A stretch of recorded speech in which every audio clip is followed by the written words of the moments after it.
Hey everyone, thanks again for joining us for another podcast. In today's episode, we're going to be looking at friendship part 2. Today, we're going to be looking at what the hurdles are in and around friendship, and specifically how those hurdles prevent us from stepping into or leaning into or even having the meaningful friendships that we believe are vitally important for people to have. We hope this is beneficial for you. You're listening to Saints in Society, where we aim to equip saints to live in and engage with their society. We pray that through discussion and reading the Word, we can engage culture in its terms, but not on them. The gospel speaks to all of life and provides all the answers we seek. So let's apply the gospel to our lives, living as saints in society. Brad, question for you. Mm-hmm. What is one or two things that you are decent at, good at? And what is one or two things that... Am I putting you to sleep already? What is one or two things that you're not so good at? You can't think of anything you're not good at? Was that the... Yeah. Well, you said only one or two things I'm good at, so I'm having a you hard have time a scroll that you're going to roll out? Yeah. I can only think of dumb things. I think I'm decent at teaching. Hopefully, I'm right in that assumption because I do it a lot. I don't know. I think I am decent at taking maybe more complex ideas and communicating them simply or simpler. Can still grow in it, but okay. I think that's something I'm good at. Okay. Give me one more. I know the list is massive, so to choose just one more from that list has got to be difficult. But well, if you could I'm just trying to think if I want to go with a meathead answer or something please more do. interesting. Please do. Yeah. Go. I mean, for my size, I'm pretty good at bench press. Yeah. So for your size. Yeah. So for I'm not going to win any competitions, but if you looked at me, you'd probably guess that my max bench is lower than it is. All right. So for a wee little man. Impressive bench. The other thing I was going to say is I think I'm... Never mind. Okay.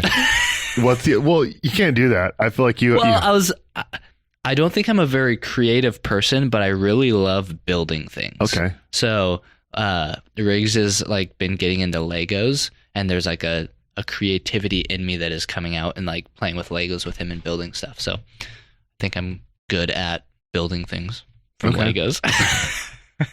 That's awesome. I feel like all of those answers were lame. Okay. One or two things maybe you're not so good at. Answering these questions at the beginning of the podcast. Not good at... it could be anything. Clipping fingernails. This whole thing was a setup for you to make that joke right there. Just came to me. I'm not good at organizing things, cleanliness. We've talked about that before. And I'm not good at singing. I have a really bad singing voice. Oh, yeah. I wasn't saying like, oh, yeah, you do. I think I've heard you sing. I just consider it feel a blessing. The pain. Yeah. Yeah. What else am I not good at? Can't walk on my hands. Okay. Like a thorn in my side. Yeah. Thankfully, that's not like the normal way humans get around, you know? Yeah. But, maybe someday. Yeah. All right. If your legs ever get chopped off, you're in trouble. Yeah. What about you? What are a couple things you're good at? Okay. I think one of the things that I'm good at is building relationships, or like if I walk into a room, I think just quickly conversing with the people in the room, building relationships like that. I don't know. You can talk to anyone. Yeah. So I think something like that. Heckling with people that I don't know that well and diving into that. So something like that. I think another one would be calling. Since I was little, I had, like animal calling. Yeah, okay. Yeah.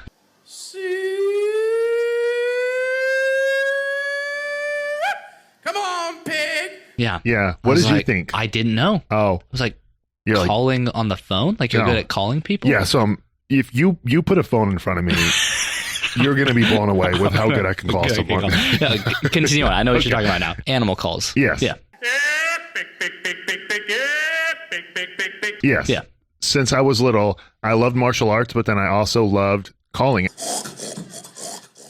And I started duck hunting when I was really little, and I was fascinated by the guy who was calling. And so my dad got me duck calls, and I fell in love with duck calling, and I fell in love with goose calling. And since then, I think I have a knack for picking up calls and figuring out how the calls work. And I'm just very fascinated by it. I enjoy it.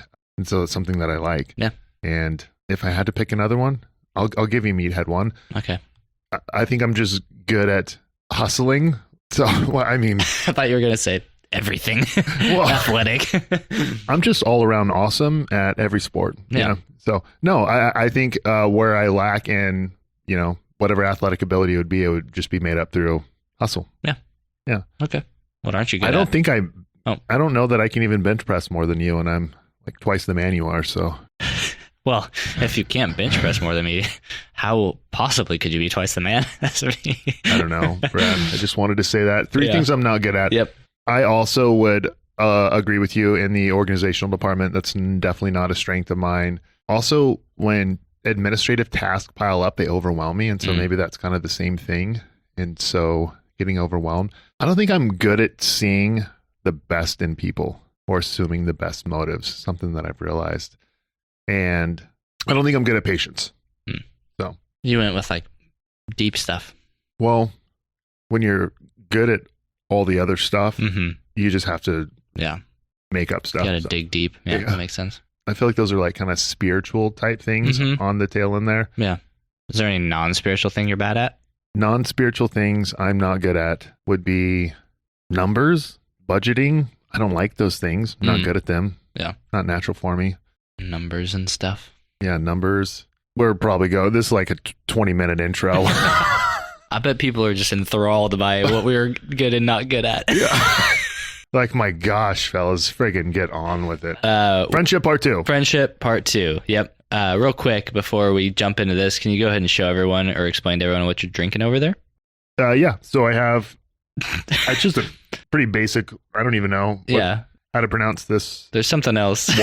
Water company. So just because you said you were twice the man as me, I wanted to point out your frappuccino. Well, I was over being there. nice. I feel like I should have said 3 times, Okay, but yeah. So. Oh, this guy? How'd that get there? Zach, your drink is on my table. Zach's our producer. This happens again.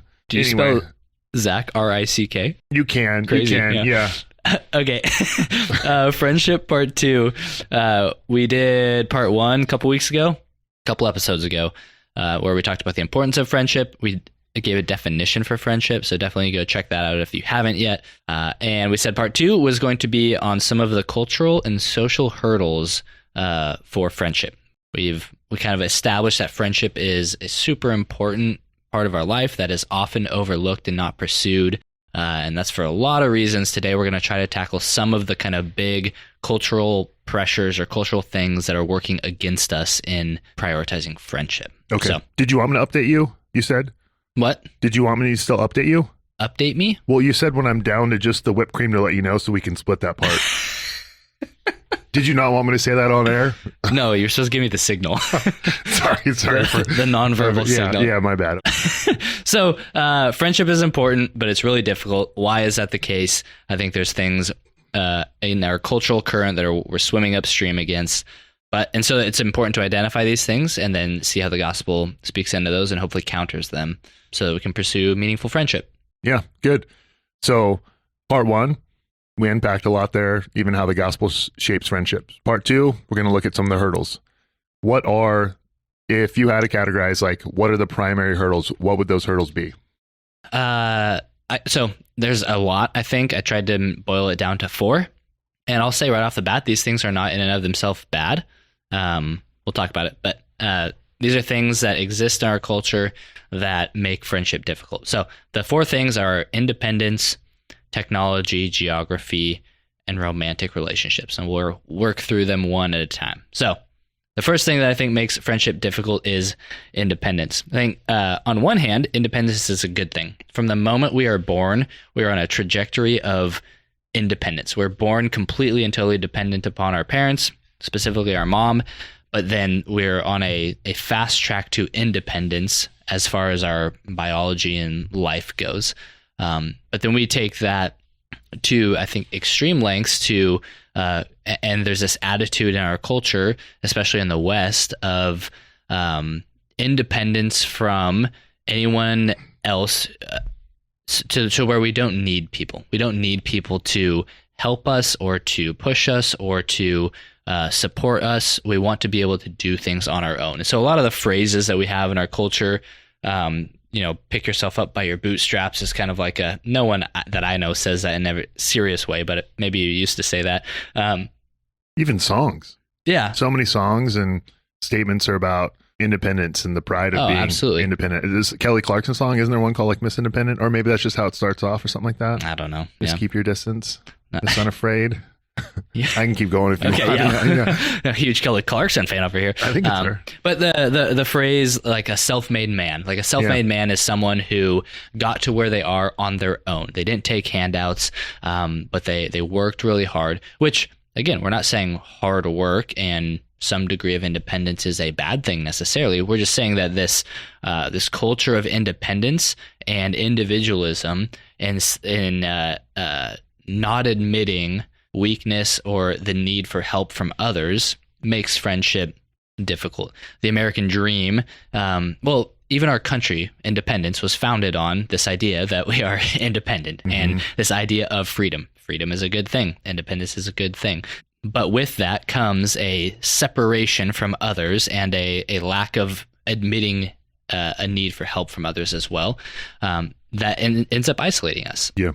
So much of friendship, I think, is depending upon one another for help and support, for fun and laughter and all the things that friendship provides. But when you are culturally conditioned to not need anyone for anything, but to make it on your own, then friendship is going to become difficult. So I think that's one aspect or one thing that we see in our kind of individualistic Western, constantly pursuing progress at all costs. In this independent world, people become either obstacles that we have to overcome to reach our goals and achieve our dreams, or achieve our goals and reach our dreams, or they're like stepping stones. We were talking about this earlier. Like people become we only engage with people if they are somehow useful to us for our own selfish pursuits. And so it's a utilitarian pursuit of friendships, of networking and connecting with people in the business world is all about knowing the right people so that you yourself can advance somehow in the business world. And so even these like social networking events that like put on this guise of connection and friendship and relationships is really just a selfish endeavor to, if I know and connect with the right people, then they can propel me to my own personal goals and dreams. So I think that's our culture's permeated with this independence that causes us to resist friendships, because we don't think we need them. We don't think we need people. You talked a lot about our culture's influence on independence. Would you also say, and you briefly talked about this from a young age, but would you say that our sin nature, because of the fall, is also drives us toward independence? Yeah, absolutely. I think the part of the core of sin is we don't need God.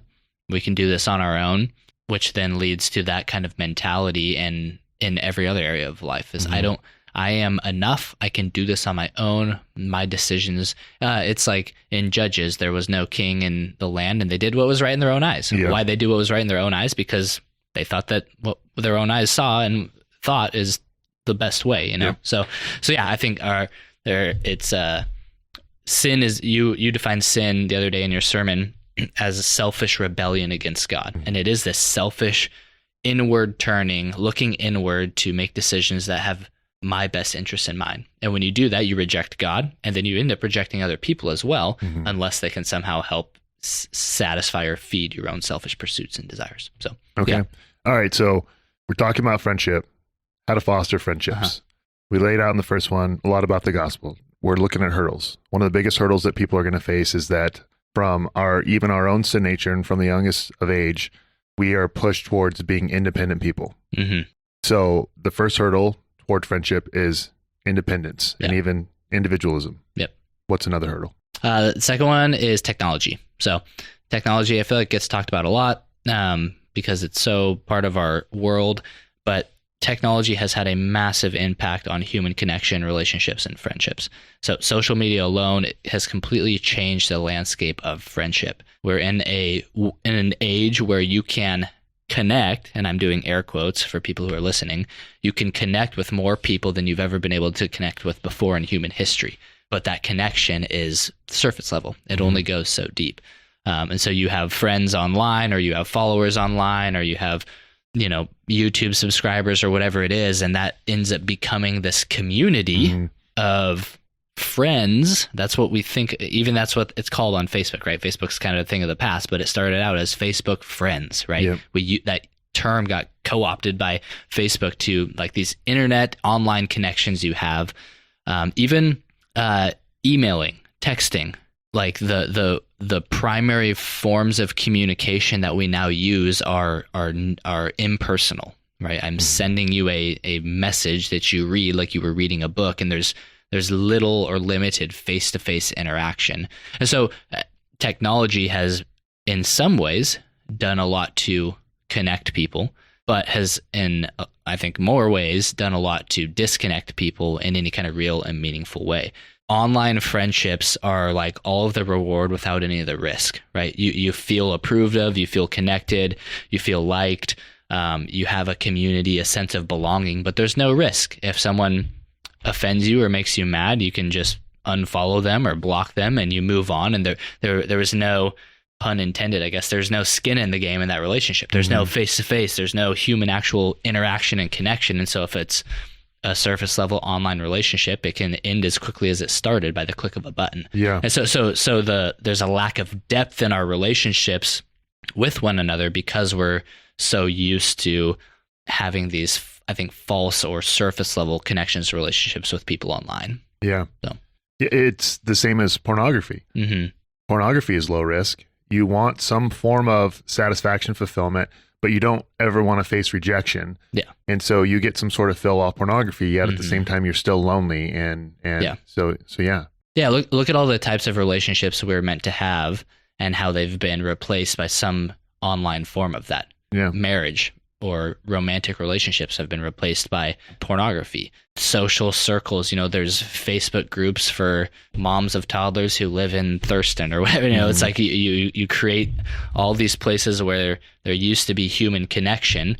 Now, there's forums for Ram truck owners, and it's like that you create all these online things. And even church, right? It's like church is supposed to be this relational, personal, in-person connection, but now we have online church, and you can join our online campus, and you can be a part of our online family. And there's all the same words used to describe what used to be a intimate, personal, relational, like face-to-face connection.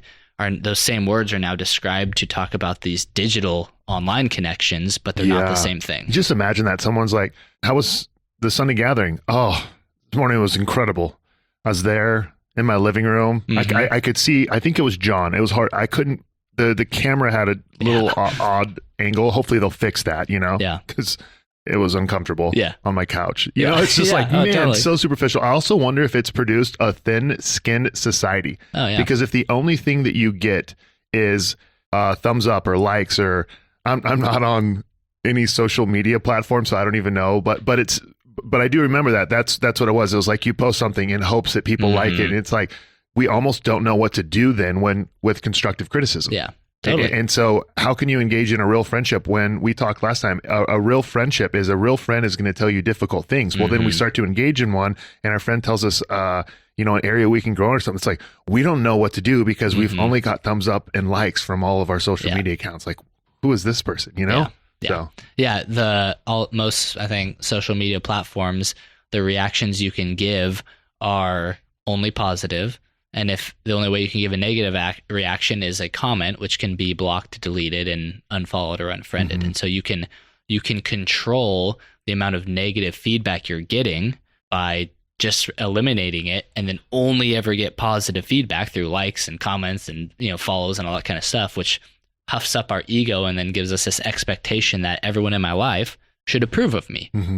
and everything I do. And so there's no willingness to receive any kind of negative feedback. Another form of technology that I was just thinking about is, yes, social media, but also television, because we can literally watch shows now called Friends. Mm-hmm. We can watch all these shows about all these people living together and having all these friendships. And it's almost like we feel like we're caught up into their friendships and their lives. And so when shows stop and seasons end, there's such like sadness. Friends. Yeah. They're like, oh my goodness, I was so connected to the personal story of their lives and stuff like that. And that's the depth of what we're giving ourselves to. Yeah, for sure. Absolutely. Yeah. So again, I'm not saying technology is in and of itself bad. We're using it right now to record this podcast. And I'm looking at my computer that has notes on it. And my phone is buzzing with text messages from my wife. Like technology is not in and of itself a bad thing, but I think it has had a negative impact on human connection and friendship that is worth acknowledging, so that we can try to remove ourselves from that digital world and engage in more face-to-face personal friendships. All right. So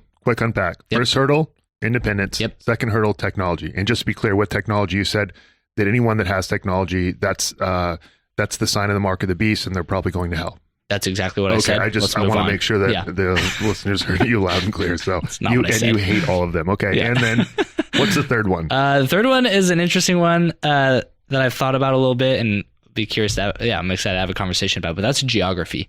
The invention of cars and the interstate and highways really changed society to where you can live in one place. I get where you're going. You can drive an hour in some places to your work. You drive another half an hour to where you go to the gym. You drive another half an hour to where you go to church. And then you have no interaction with the people that you actually live next to in your neighborhood. So our like, we have the ability to spread our lives out geographically in all these different places. And the time then spent traveling to all these different places limits the time you can spend actually engaging with community where you live. So this is one of those things where it's like, again, I don't know if I really like cars and interstates and highways, and I like that I can drive across town, like and do different things. I'm really glad I don't have to ride a horse and buggy, and but I think all of those things have a negative side to where I don't know my neighbors very well, because I'm only ever home in the evenings, and then on the weekends we're driving to the gym or we're driving to somewhere else, or we're rarely in one place geographically for an extended amount of time that allows for relationships and friendships to be built. I don't know my neighbors very well, not because of that only. There's also like my own issues. So just to say that. But I think, so kind of a thought experiment I was doing, I used to be a college pastor. So led a college ministry on a college campus here at U of O in Eugene. And I watched time after time after time these college students who were entrenched in community and were on fire for Jesus, and they were pursuing Christ, and they had these awesome friendships and relationships. They graduate college, they try to get plugged into the church, and then time and time again I would hear, like, I'm having a really hard time connecting with people. I'm having a really hard time making friends. I'm having a really hard time. And it's like this, there's a lot of things that we could point out about the difference between college life and life after college. But one of those things is simply your geography, right? When you're at college, you're all living in the dorms, or you're living in in like a location. You have the same schedules for the most part. You attend the same gym. You attend the same cafeterias and restaurants. Like, your life same age, same interests. Yeah. Your entire life is in like 1 square mile of the college campus and the immediately surrounding areas. And then you get into a church with a community of people that live all over town, and friendship and relationships all of a sudden become a lot more difficult and not as natural, not as easy. And I think there's a lot of reasons why that is. And there's some maybe unrealistic expectations that those college students have had. But part of that, I think, is attributed to the geography. And if you think about most of human history, you didn't have the ability to drive 15 miles and to go to the gym or to church. It's like who you lived around, that was your community. Yep. And so we've had people come to us for counsel pastorally about potentially moving.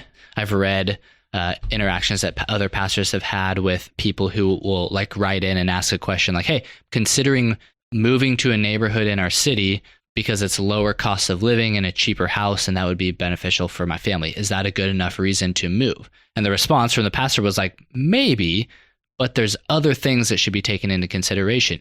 Namely, or most importantly, where is your community? Mm-hmm. There's a story, we've maybe talked about it, about I think it was a new pastor that was moving to town, and or someone in their church was looking to buy a house in one neighborhood, was nicer homes, nicer schools, a better neighborhood, but not a lot of people from their church lived there. The other neighborhood was not as nice of homes, not as nice of schools, but a lot of people from their church lived in that neighborhood. Yeah. And the pastor's counsel was move to the worst neighborhood where your church community is. And we normally don't make decisions based on that. We make decisions about where we live based on dream home.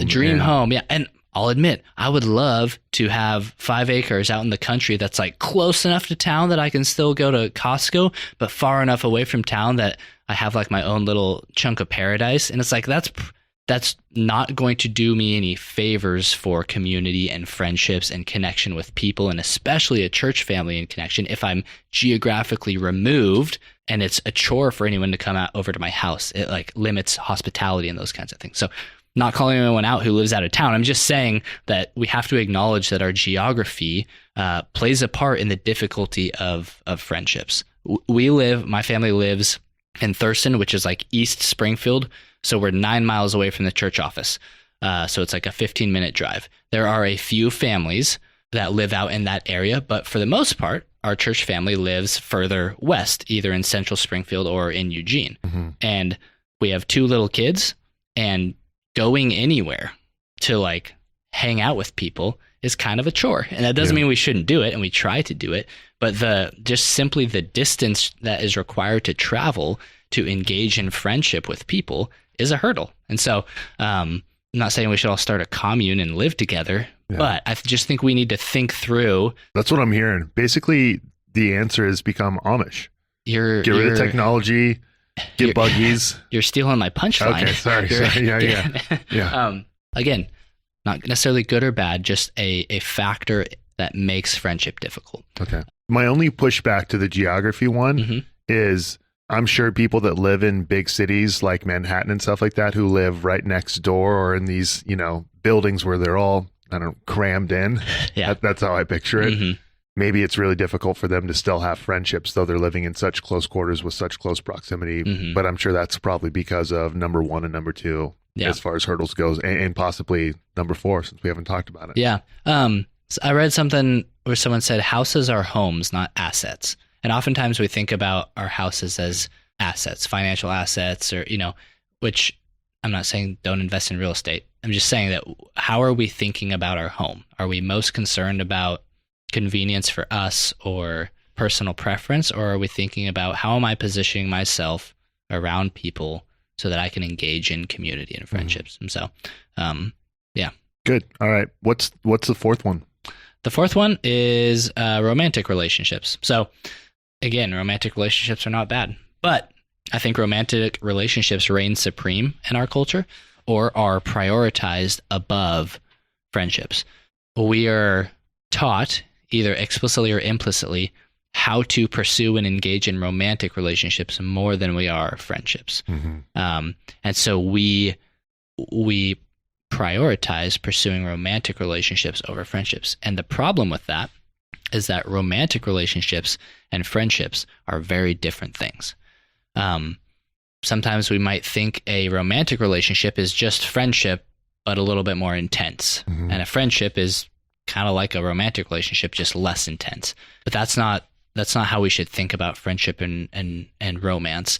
I think they're 2 completely separate types of relationships. And so there's an article that Sam Alberry wrote that he speaks to this. I'm going to read a little bit of this article.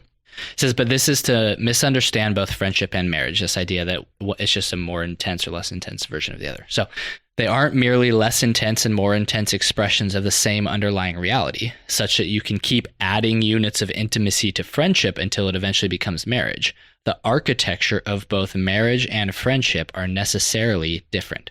Marriage isn't just close friendship with added sex, nor is close friendship marriage without sex. Marriage, by definition and necessity, must be exclusive. It is covenantal. If it isn't exclusive, its very essence is violated. This isn't the case with friendship. Friendship doesn't require exclusivity. My friendship with even my closest friend isn't threatened by the growth of a similar friendship with someone else. It's not a zero-sum game. So you have very different types of relationships. A romantic relationship is designed to be exclusive. And if exclusivity in my marriage is being threatened, I protect that at all costs in whatever form that takes. Friendship doesn't require the same exclusivity. Friendship is very inclusive. I'm not threatened by your friendship with someone else, even though we are a close friend. Yeah. But because we idolize and prioritize romantic relationships so much in our culture, we expect friendships to work the same way.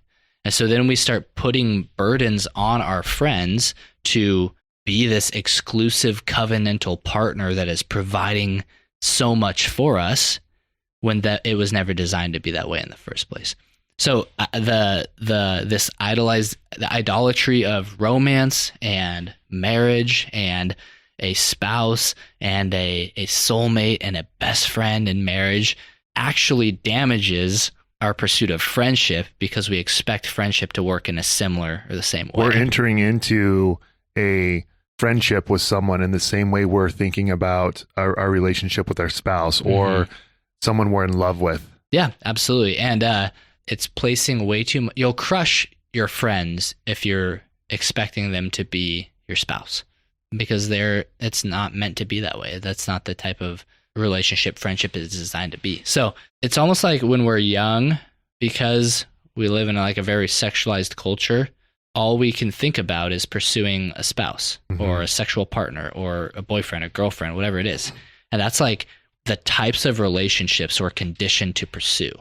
And then we don't know how to have friends.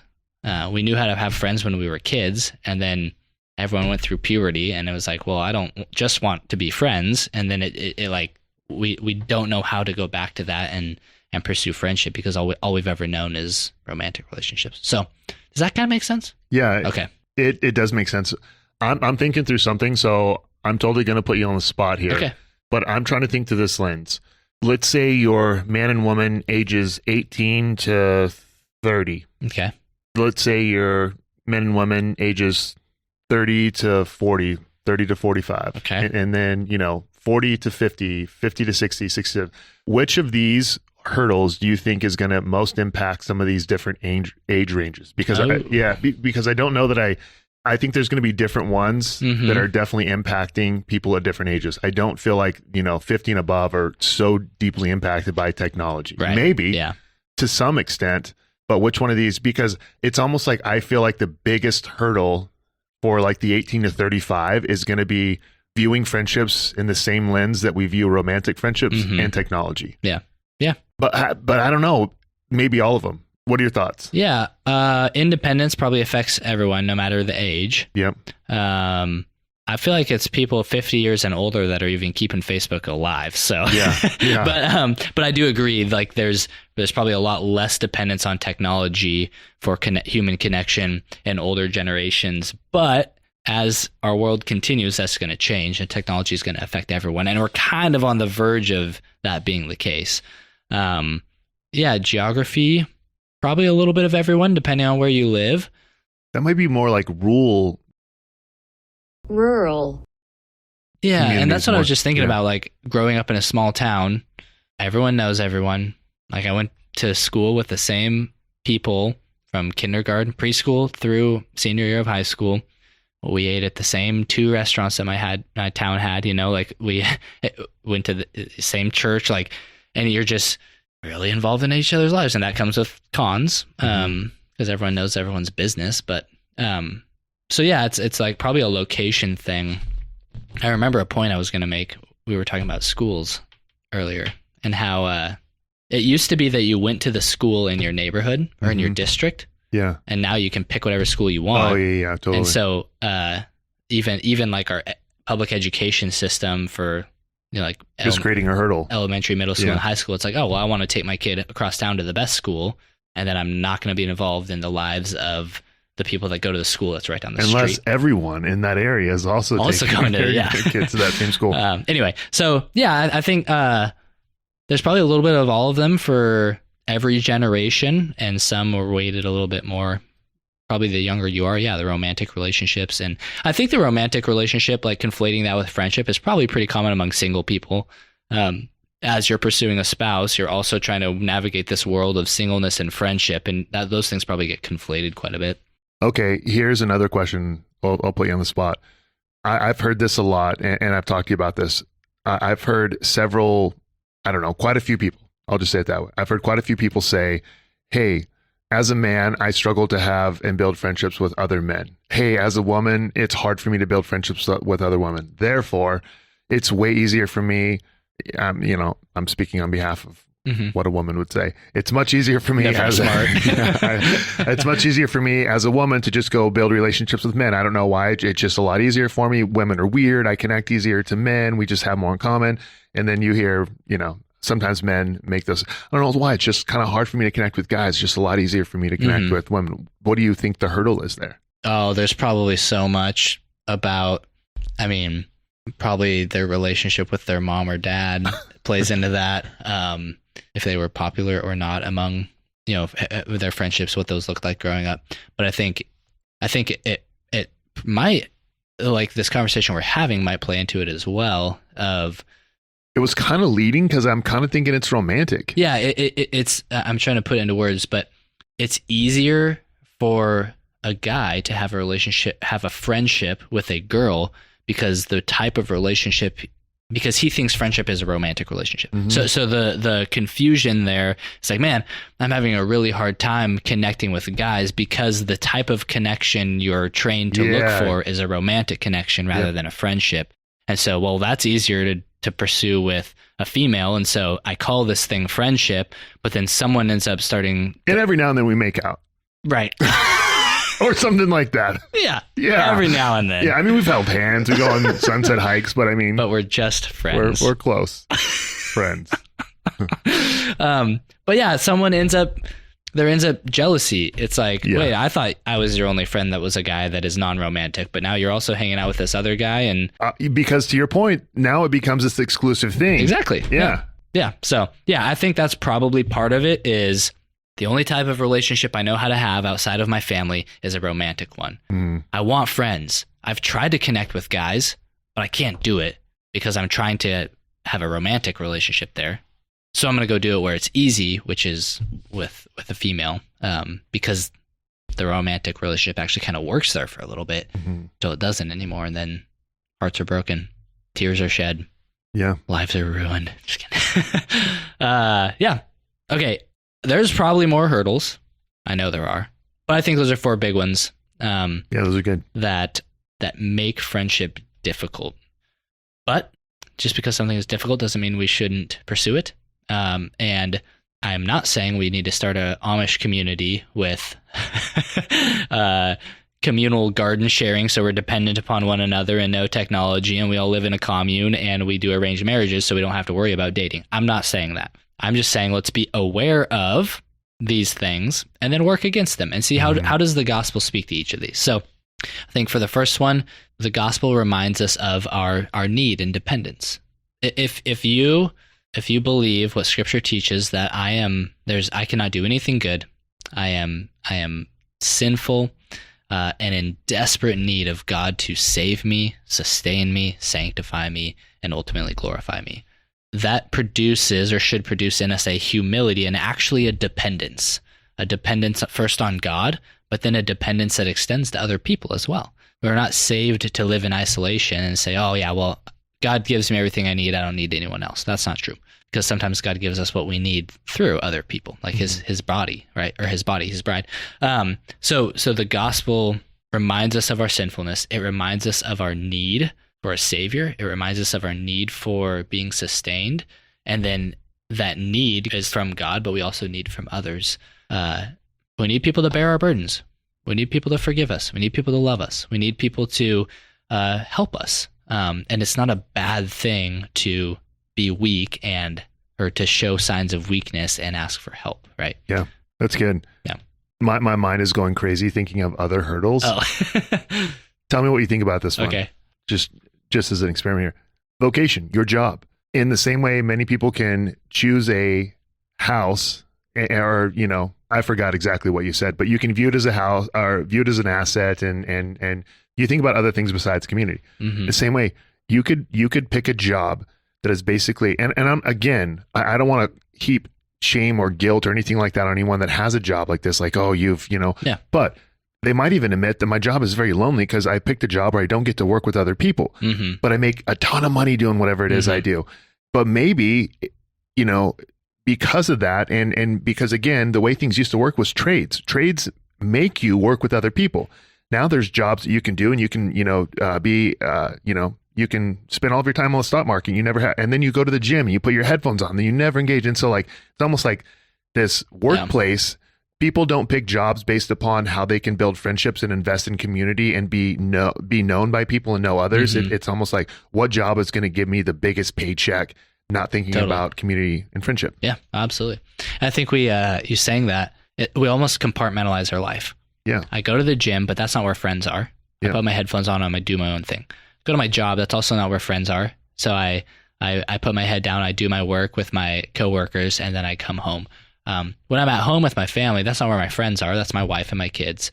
So then where does friendship come in? It's like, well, I go to the golf course on Saturday and go golfing with, like we compartmentalize our lives so much and decide this is not a friendship thing. This is not a friendship thing. This is not a friendship thing. And then when you come with like whatever time you have left in your life, it's like, well, there's no time for friendship because I've compartmentalized it so much and pushed friendship out of these other spheres that it's like, well, don't really know where I'm going to fit that one in. Yeah, totally.